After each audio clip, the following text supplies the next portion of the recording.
Anong pagkain ang naisip mo pag binabanggit ang salitang Japan? Panigurado, ramen, sushi o sashimi yan, no? Pero para maiba naman ay magpupunta tayo sa isang lugar sa Nara para matikman naman natin ang isa ring sikat na dessert dito sa Japan at yun ay ang mochi. At hindi lang basta mochi na parang nabibili sa convenience store ha. Ito yung mochi na pinapalo, pinupukok tapos pinabanat na para bang wala nang bukas. Masasaksihan natin ang malakarate martial arts pero sa pagkain. Kaya kung ready na kayo, samahan nyo ako magpakabusog hindi lang ng tiyan kundi pati na rin ng mata dahil sa live show na makita natin mamaya. From Osaka nga ay kailangan nating bumiyahe ng 1.5 oras para makarating sa ating destination ngayon. First time ko nga lang magpupunta sa Nara kaya medyo inagahan ko ngayon. Bandang alas 8 pa nga lang nung lumabas ako sa hotel kanina. Dalawang location kasi ang pupuntahan natin ngayon at just in case na din na maligaw ako ay makakauwi pa rin tayo ng maaga. Mas mabuti na yung advance mag-isip, diba? Para prepared parang Boy Scout lang. Sheesh! Since malapit na nga tayo makarating sa Nara Station ay tumayo na nga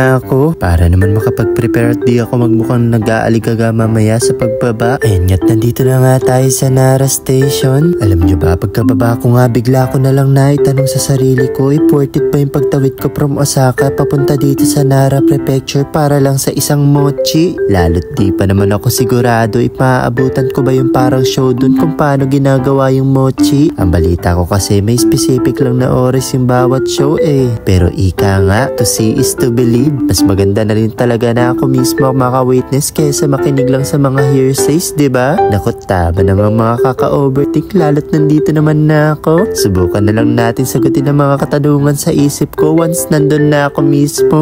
Hays! Iba talaga yung mga sakit na naidulot ng paglayo niya. Pati mochi pinagdududahan ko na. Charot! Ayun nga't pagkababa ko ngayon sa may bandang unahan ay mayroon palang mga bus na nagpapasakay papunta mismo sa Nara Park. Yun yung park na sikat dito sa Japan dahil sa napakaraming deers o yung mga usa. At isa nga yun sa mga pupuntahan natin ngayon. Pero syempre hindi tayo sasakay dyan dahil bukod sa matibay pa nga mga pako ay dadaanan nga muna natin yung mochi at di natin magagawa yan kung sasakay tayo sa mga bus na yun. At isa pa'y nasa 20 minutos lang naman ang kailangan na paglalakad para makarating tayo ron. Saka mas mainam na rin na maglakad-lakad para kahit papanay nakikita na rin natin yung mga nasa paligid, diba? Hindi naman tayo araw-araw na andito sa Nara kaya dapat kalmado lang. Araw-araw na nga tayong taranta at minamadali sa trabaho pati ba naman sa paggala mamadaliin pa natin. Abay mapapadali talaga buhay mo iho kung ganyan parating ginagawa mo. Charot! Pero seriously, mas masarap talaga minsan sa buhay yung slow pace lang. Hindi mo kailangan magmadali, hindi naman karera ang buhay eh. May kasabihan pa nga na the most productive thing you can do is to relax. And speaking of relax, ngayon mo ka nakaka-relax sa lalamunan to mga ice cream na to. Pero let's save it for the last dahil may mas masarap pa dyan na matitikman natin sa mismong Nara Park at ipagpamamaya na lang muna natin yun. Unahin na lang muna natin tikman yung mochi para may laman naman ang tiyan natin bago lamigin. Habang naglalakad ngayon nagulat pa ako kasi may pugot na ulo. Yun pala'y manikin lang pala na nakasuot ng kimono. Finally nga't may natanaw na ako sa unahan na nagkukumpulan ng mga tao. Sign na to na nandito na tayo sa famous mochi store dito sa Nara o yung mas kilala sa tawag na Nakata Nido. Alam nyo ba na ang Nakata Nido ay unang nakilala noong 1990s bilang isang maliit na mochi shop dito sa Nara. Pero ngayon dinarayo na siya ng libo-libong turista dahil sa kakaibang live mochi pounding show dito. Dito makikita nyo yung malakarate na bilis sa paggampas at paghuhulma ng mga dinurog na bigas para gawing mochi. Na sila ring dahilan kung bakit nanalo sila ng maraming beses bilang best mochi shop sa buong Japan. Ang unique nga sa kanila ay hindi lang basta pagkain ang ino-offer nila kundi isang karanasang puno ng energy, tradition at syempre yung super lambot at chewy na freshly made mochi na hindi mo basta-basta matitikman sa ibang mga shop dito sa buong Japan. Ayan nga't malapit na nga mag-start yung mochi pounding kahit sabay-sabay nating pagmasdan.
Hindi ba't nakakaamis ang proseso ng paggawa nila rito ng mochi? At para malaman nga kung for the show lang ba ang mga person, ay syempre pwede bang hindi natin to chuchuwain o titikman? Malamang titikman. Nako, parang di ka naman na grade 1 yan, anak. By the way, pwede nga pala kayo bumili nung nakabox na may lamang 6 na piraso or pwede rin naman na per piece. At since titikman lang naman natin, kaya okay na siguro tong dalawang binili ko. Okay, the moment of truth.